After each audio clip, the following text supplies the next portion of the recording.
Fire Emblem Engage has officially wrapped up its first weekend of launch, and I wanted to go over the positional sales that we're starting to see trickle out from various different metrics. Now, we don't have any actual numbers so far. Those are coming with the Famitsu sales on Thursday, but what we do have is that we have positional charts for the UK and also Amazon, in addition to the eShop in different regions, and it shows that Fire Emblem Engage has exploded to a very good start, which I did expect based off of different pre-order numbers and some of the stuff that we've been seeing before on these charts. But it's good to see that it's sustained that throughout the launch weekend and all the way up until the Monday of this week. So that's pretty good. So let's go ahead and talk about it here, because in the UK, Fire Emblem Engage was the #1 game. Sales were down 30% on Fire Emblem Three Houses. However, it still is the second best launch in Fire Emblem history in the UK.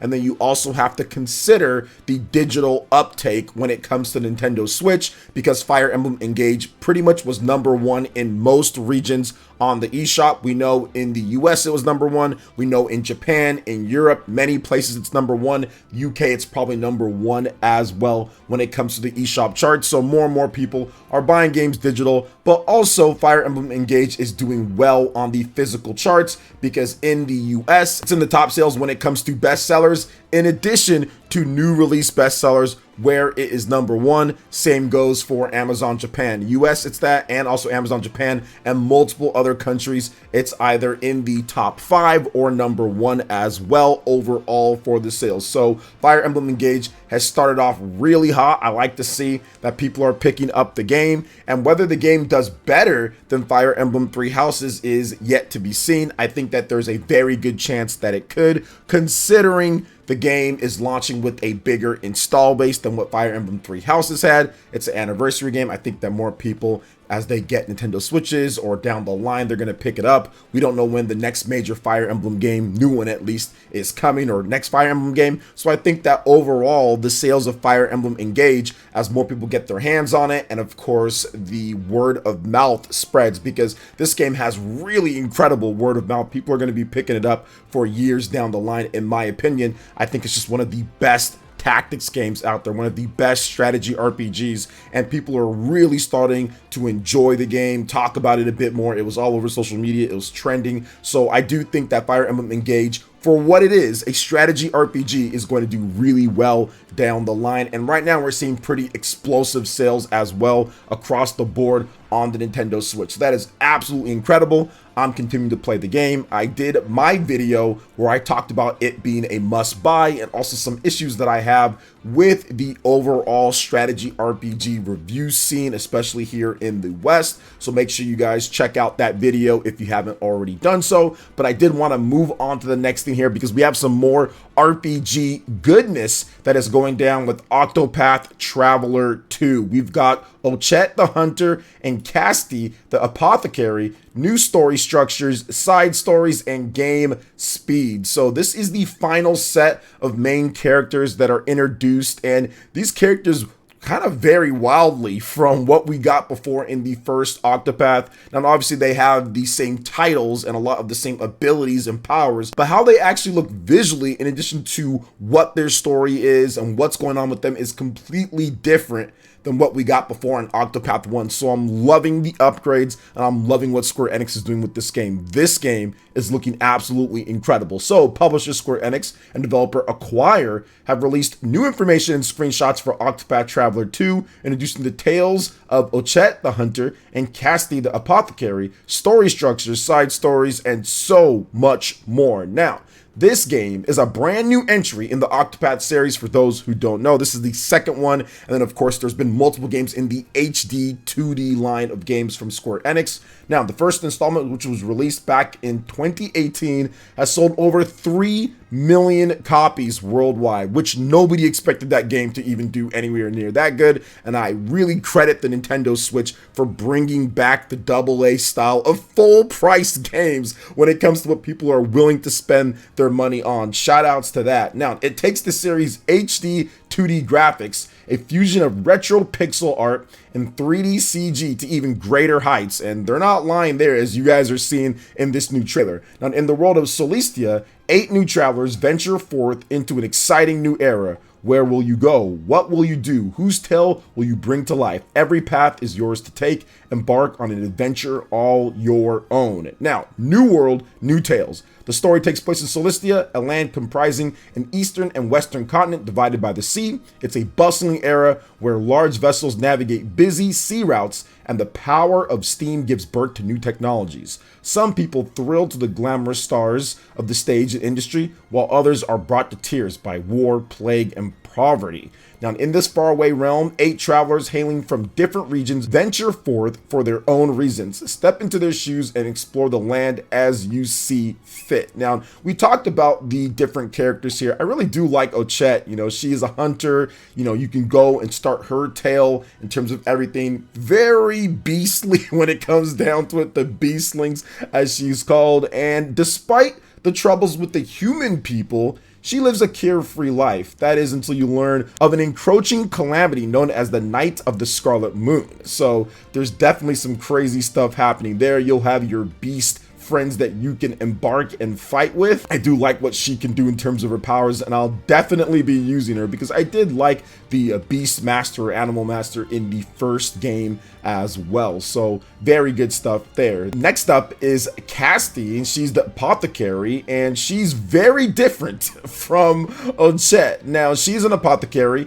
and the tale begins at a port town of the Harborlands. Discover adrift at sea, you awoke to the realization that you cannot recall your name. The only clues to your identity are your satchel and skills as an apothecary. So she is on a quest of regaining who she is from amnesia, and you're going to meet all sorts of people in that way, and of course meet up with the rest of the travelers. So very excited for this game. It is looking absolutely incredible. There's so much different stuff that they're adding in. I think that the intertwining paths are the biggest thing. Like, the stories actually intertwine. It doesn't feel so disconnected. So I think that's one of the best things about this game, along with all the new different things and structure that they've put into this game. So I do like the fact that they have that, because they talked about each traveler's tale has a different structure. Some have more than one objective, and you are free to choose how you want to proceed through it. So they're really fixing some of the issues that people had with the structure of the original game, with side stories and different things that you can do. And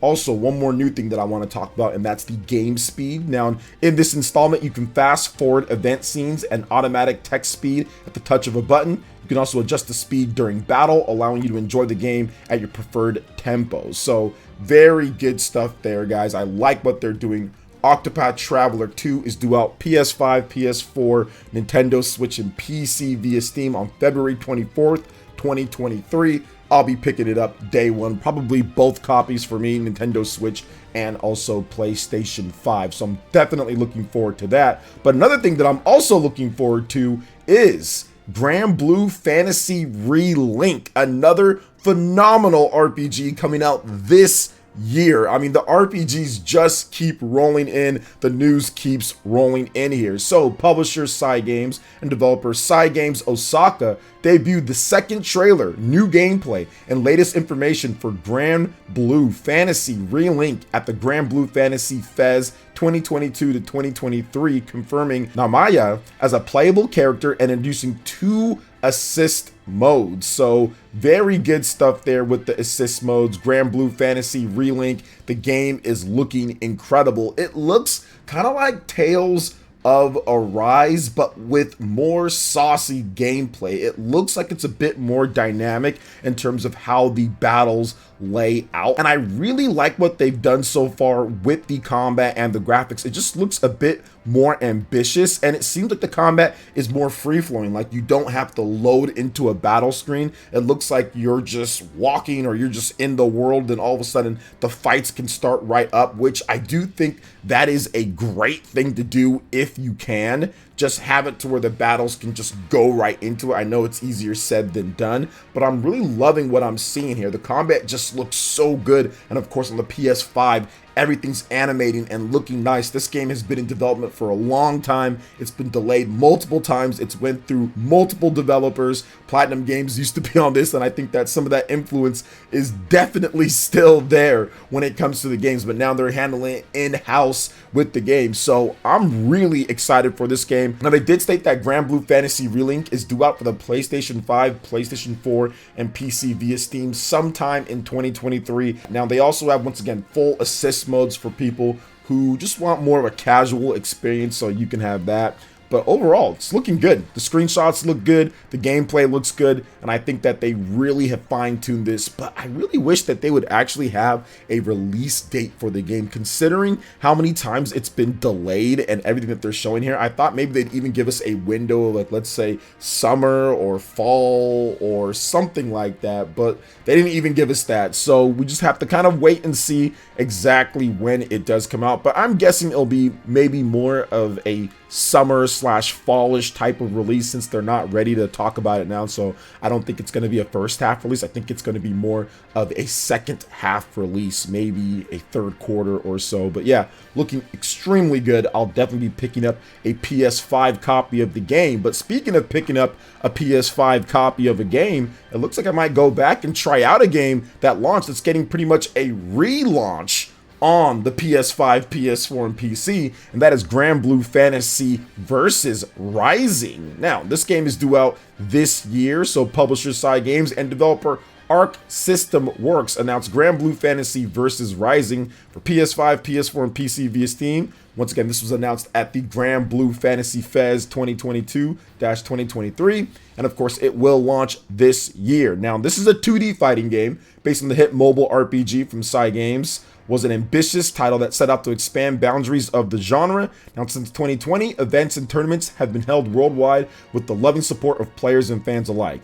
And now, the next version, Granblue Fantasy Versus, revamped with all new features, has arrived. Granblue Fantasy Versus Rising. Now, you have the new mechanics, ultimate skills, even more powerful version of plus skills, briefly slows down the opponent's movement, enabling new ways to land combos and push openings or whiffed attacks. And more is coming as well. New characters and stages, new story content, new online features, and this is the big one here, guys. Rollback netcode, and also cross-play confirmed. So these two things are very important for a fighting game, especially some more of the smaller fighting games. It's like not like Mortal Kombat and stuff like that, because you want to have a player base or a pool to play against. People pick up and drop fighting games very quickly in the world of gaming, so you have to have crossplay. And I think in today's day, when it comes to 2023 and up, even 2022, if you're releasing a game and you don't have rollback netcode and it's already a smaller niche type of game,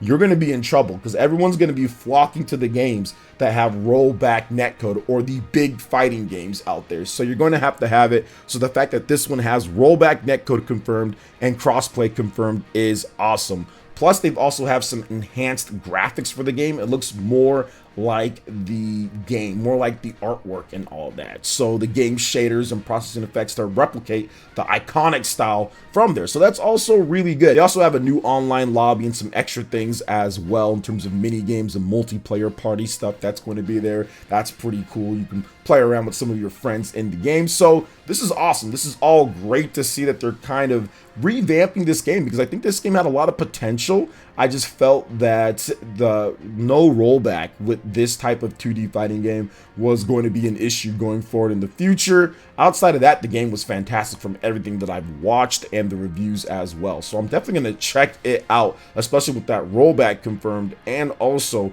crossplay confirmed. There should be far more players playing, because you have PS5, PS4, and PC as well. Now, for the last topic here, I'm going to go over a brief rumor when it comes down to it, and this is Persona 3 Remake, Persona 6 reportedly far along in development. There's some plans potentially for a summer reveal. Now, this comes from I'm a Hero 2, and previously talked about the Persona 3 Remake. So what he said is that the remake is pretty far along last that he saw, and so was Persona 6, and he heard a summer reveal. With 3 games in development, I'm shocked that they keep canceling / changing reveal timings with press and event. I don't know why he's shocked.